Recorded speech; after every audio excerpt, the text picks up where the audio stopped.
1952, Millonarios ante los ojos de Europa. El equipo, embajador, fue invitado a jugar en el viejo continente, enfrentó a Unión Las Palmas, Valencia, Norrköping y al Real Madrid. Ese año, el cuadro bogotano se coronó campeón del rentado nacional. Cuando se inició el año 1952 ya empezaba a sentirse que la rutilante época del dorado en el fútbol colombiano declinaba. Muchos deportistas regresaban a sus países y los dirigentes se quejaban por los apremios económicos. Esa evolución también significó que se abrieran nuevas opciones para los jugadores nacionales, y, como era la costumbre de la época, el torneo comenzó hasta abril. Por eso, la afición deportiva se concentró una vez más en el popular evento de la Vuelta a Colombia en bicicleta.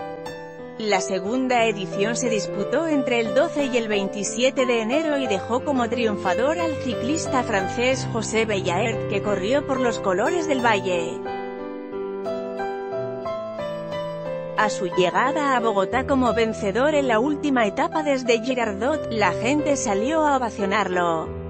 A falta de fútbol en las primeras semanas del año, el ciclismo se siguió posicionando como deporte nacional. Cuando pasó el evento mayor, la noticia deportiva trascendió las fronteras. Por primera vez un equipo de fútbol era invitado a Europa. Y obviamente fue Millonarios. Como lo relató tiempo después Alfonso Senior, cuando recibió la invitación del Real Madrid, que celebraba sus bodas de oro, la única condición fue que se le permitiera al equipo colombiano jugar mínimo 5 encuentros, y que además el prestigioso equipo español visitara Colombia. Las peticiones fueron atendidas y el plantel, con todas sus estrellas a bordo, se desplazó a Europa el último día de marzo. En el aeropuerto de Barajas en Madrid, el equipo fue recibido por el embajador de Colombia, Guillermo León Valencia. Inicialmente empató con Valencia a 0 goles, después jugó con Unión Las Palmas y fue derrotado por 3-2. El tercer partido lo disputó con el conjunto sueco Norrköping y fue otro empate 2-2. Como se relata en el libro Millonarios, 50 años de gloriosa historia, publicado por la Institución Azul en 1996, la prensa española se desbordó en elogios, los jugadores fueron resaltados como artistas del fútbol asociado y, en particular Alfredo Di Stéfano, acaparó los aplausos siendo llamado el Luis Miguel Dominguín del fútbol. El 31 de marzo, Millonarios y Real Madrid midieron fuerzas, la victoria del equipo albiazul fue contundente, 4-2. 2 goles de Di Stéfano, otro de Pedernera y el final de Antonio Báez. Para algunos comentaristas, había pasado por la cancha del Estadio Chamartín uno de los mejores equipos del mundo.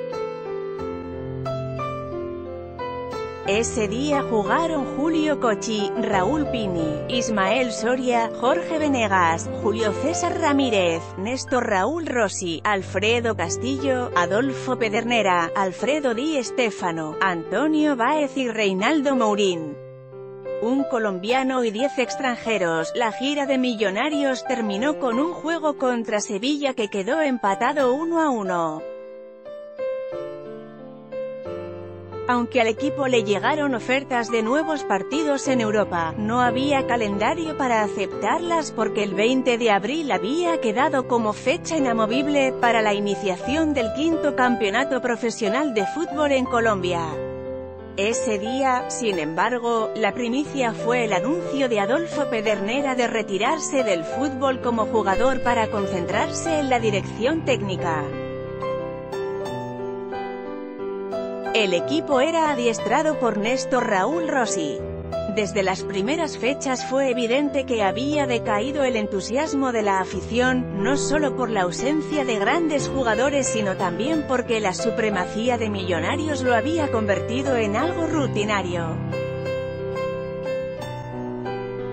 No obstante, en las primeras fechas la sorpresa provino del Deportivo Pereira que, con escuela paraguaya, alcanzó a defender el liderato durante los primeros encuentros.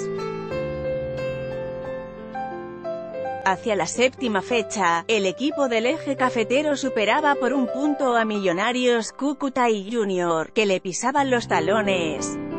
En la siguiente fecha, se enfrentaron Cali y Millonarios y en medio del encuentro se agredieron Néstor Raúl Rossi y el argentino al servicio del Cali, Alejandro Mur. Este último llevó la peor parte y le dieron 45 días de incapacidad. Fue tal la indignación de los aficionados que, por primera vez, se suscribió una carta colectiva a manera de denuncia, y llegó hasta el escritorio de un juez penal.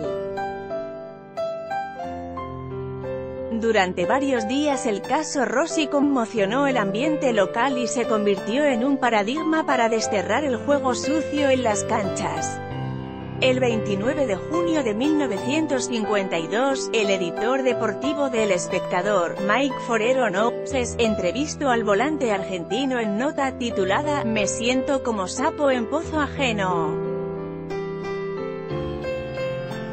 Cuando el periodista le preguntó si tenía algo de qué arrepentirse, Rossi contestó que no. Mike Forero replicó interrogando si había sido normal la falta. Rossi contestó que sí, y luego contrapreguntó: "Por Dios, ¿me está usted confesando?". "¿Y si yo dudo?", insistió Forero, y Rossi se despachó: "No puede dudar. Los futbolistas no somos animales, ¿cómo vamos a querer que un jugador pierda las piernas?". Al final, pasó el escándalo, hubo una pausa tras la finalización de la primera vuelta, y las noticias llegaron desde Helsinki, Finlandia, donde se disputaron los 15º Juegos Olímpicos. Colombia no tuvo delegación, la figura del evento fue el atleta checoslovaco Emil Satopek, y en el torneo de fútbol, la medalla de oro fue para Hungría, que empezaba a configurar la mejor selección de su historia con Ferenc Puskás, Sándor Kocsis o Zoltán Cibor, quienes después emigrarían al fútbol español, donde se volvieron estrellas. De regreso al torneo nacional, continuó la misma apatía, agravada por la difícil situación de violencia política que azotaba al país. El 6 de septiembre, esa agresividad se expresó en uno de los hechos de mayor intolerancia política. Ese día fueron incendiados los diarios El Tiempo y El Espectador, lo mismo que las casas de los dirigentes liberales Alfonso López Pumarejo y Carlos Lleras Restrepo. El comentario del presidente Urdaneta es que nunca supo porque estaba en su casa de campo y no tenía teléfono. Con estado de sitio vigente y violencia a la orden del día, la escapatoria de la gente era el fútbol. Y el entusiasmo siguió latente en Pereira, porque su equipo era de los pocos que le daba brega a Millonarios. Tanto así que el 5 de octubre, en el Estadio Libaré, lo derrotó por la mínima diferencia.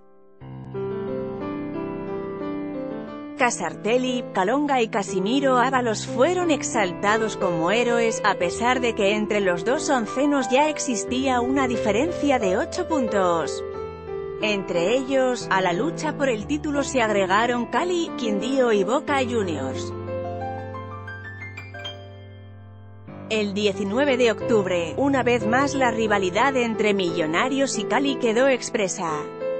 Con arbitraje de Felipe Gregorio, los dos equipos se enfrentaron en partido crucial para definir por anticipado el campeonato. Con gol del Tigrillo Salazar, Cali se fue en ventaja a los 11 minutos y así concluyó la primera etapa. Pero a los 6 del complemento, ante una falta a Di Stéfano, el juez pitó penalti. Fue muy discutido por los jugadores de Cali, pero se cobró por intermedio de Antonio Báez. Lo hizo, pero el árbitro obligó a repetirlo. De nuevo Báez lo pateó y volvió a anotar. El árbitro lo volvió a anular. En esta ocasión lo cobró el arquero Julio Cocchi y venció a su colega Julio Astiolo. Directivos y jugadores de Cali protestaron, amenazaron con abandonar la cancha y hasta golpearon al juez. Cuando se reanudó el juego gracias a la intervención del gerente del Cali, Omar Méndez, Millonarios logró el segundo y se alzó con la victoria. La polémica aumentó cuando Rossi, quien oficiaba como técnico, al concluir el encuentro admitió que el penalti no había sido. La DIMAYOR anunció investigaciones que no se concretaron. El arquero Cocchi, al ser interrogado sobre lo sucedido, contestó: «Como no me hacen goles, pues yo los hago».